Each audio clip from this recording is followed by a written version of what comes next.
Hi friends, Radhika baby tips চ্যানেলে আপনাদেরকে স্বাগতম। আজকের এই ভিডিওর মাধ্যমে আলোচনা করব শিশুদের গুরুত্বপূর্ণ একটি টপিকস হলো শিশুরা কেন বারবার বমি করে বা নবজাতক শিশু কেন ঘন ঘন বমি করে থাকে।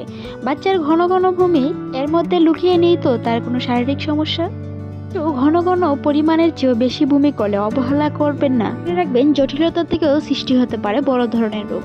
সাধ্যজাত থেকে প্রায় 5 মাস বছর পর্যন্ত শিশুদের অন্যতম সমস্যাটি হলো ঘন ঘন বমি করা।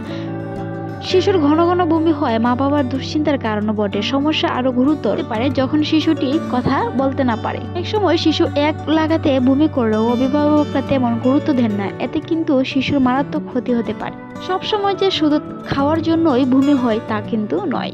মনে রাখতে হবে, একটি নবজাতক শিশু পরিমাণের বেশি যদি বমি করে, এক নাগালে বা মাঝে মাঝে বমির সমস্যা হলে দেরি না করে ডাক্তারের পরামর্শ নিতে হবে। আর তা থেকে কিছুটা নিরাময় পেতে বাচ্চাকে খাওয়ানোর পরে অবশ্যই তাকে কাঁধে নিয়ে এইভাবে ঢেকুর তোলাবেন, তাহলে তার গ্যাসের সমস্যা চলে যাবে বা ভূমির ভাবটা কিছুটা কমে আসবে। মায়ের দুধ খাওয়ান কিংবা ভারী কিছু ফর্মুলা শিশুকে খাওয়ানোর পর অবশ্যই তাকে ঢেকুর তোলানোর চেষ্টা করবেন, তাতে করে শিশুর গ্যাসটা নিচ দিকে নামতে সুবিধা হয়। সাধারণত সদ্যজাত থেকে 1 বছর বয়সী শিশুরা খাবার পর ঢেকুর না তোলালে এই সমস্যার সৃষ্টি হতে পারে। তাছাড়াও দুধে অ্যালার্জি থাকলেও শিশুরা বমি করে।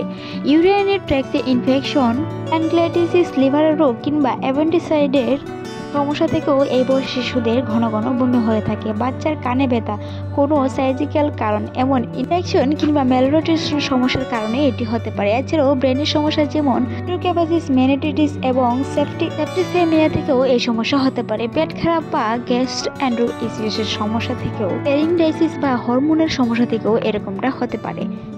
তাহলে অবশ্যই শিশুর খাবারের তালিকা পরিবর্তন করতে হবে, তার রুচিসম্মত বা স্বাদমতো খাবার তৈরি করতে হবে যেন আপনার শিশুর এরকমটা না হয়। ওর উপর অবশ্যই তাকে বারবার ঢেকুর তোলানোর চেষ্টা করবেন। সে কান্না করলে অবশ্যই তাকে খাওয়াবেন না, জোর করে খাওয়াতে যাবেন না। যে কোনো বয়সী বাচ্চাকে বকলে মানসিক কারণে বমির সমস্যা হতে পারে বলেন ধারণা করেন চিকিৎসকরা।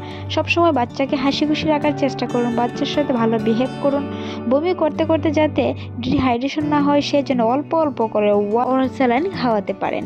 তবে বমি করার সময় বাচ্চার ঠিক মতো ত্যাগ হচ্ছে কিনা সেদিকে খেয়াল রাখতে হবে। তাছাড়া বমির সঙ্গে মূত্রের রং কিংবা ত্বকের রং কিংবা শরীরের কোনো বিশেষ লক্ষণ দেখা দিয়েছে কিনা সে বিষয়েও খেয়াল রাখতে হবে। মনে রাখতে হবে, এরকম কোনো বিষয় দেখা দিলে অবশ্যই চিকিৎসকের পরামর্শ নিতে হবে কিংবা জরুরি চিকিৎসা করাতে হবে।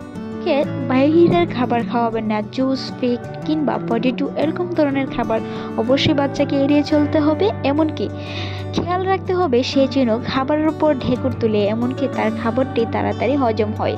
মাতৃদুগ্ধ পান করার পর বা অন্য কোনো লোকজন দিয়ে শিশুকে আদর করছে কিনা সে বিষয়ে খেয়াল রাখতে হবে। এর ফলে ঝাঁকাঝাঁকি করলেও কিন্তু শিশু বমি করে। মাতৃদুগ্ধ খাওয়া শেষ হলে শিশুকে সোজা করে বেশ কিছুক্ষণ কুলে রেখে পেটের বাতাস বের করার সুযোগ দিতে হবে।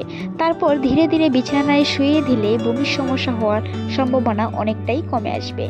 একটানা দীর্ঘ সময় ধরে বমি হলে শিশুকে সবসময় বিশ্রামে রাখুন, যাতে শিশুর অবস্থান বুঝে চিকিৎসকের পরামর্শ